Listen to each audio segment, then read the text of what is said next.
Hey guys, now it's time to create the first view and template. So first of all, what is a view?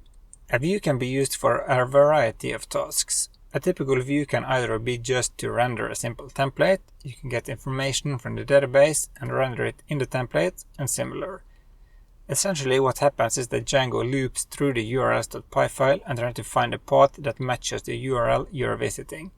And when Django finds this path, it will be connected to a view. And this view will get information, do things to the information or similar, and then render it as a template. There are two main different ways to create views in Django: function-based views and class-based views.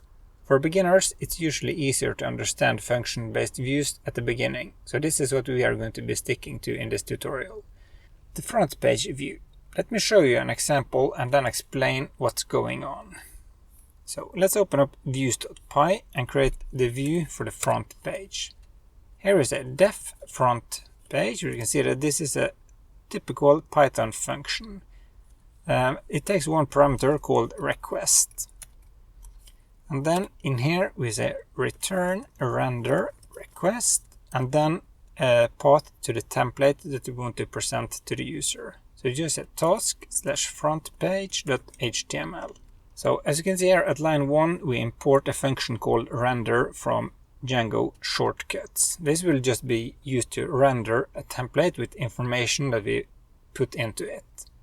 And then at line 4, we have a function a function called front page, which takes this parameter called request.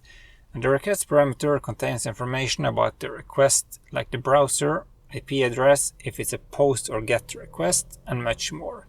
We will use this much more later in this series. At the next line we use the render function, where we just first pass in the request parameter so it can be used in the template as well, and then the path to the template.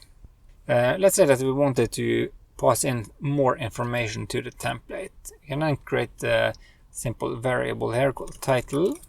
This is the front page. And if you wanted to make this variable available in the template, we can just pass it in at the end here as a dictionary. Title and title. So this name, you can call it whatever you want here. And then this is just a reference to this variable up here. So that was the first view. Oops. Front page, request, I don't know what I did there. Save. Next is a short introduction to the templates. A template is usually just a simple HTML file. You use HTML just as you are used to, and then Django makes it impossible to use different tags and blocks to make the template dynamic. Django uses a template language very similar to Twig, Ninja, and similar, so it's very easy to understand.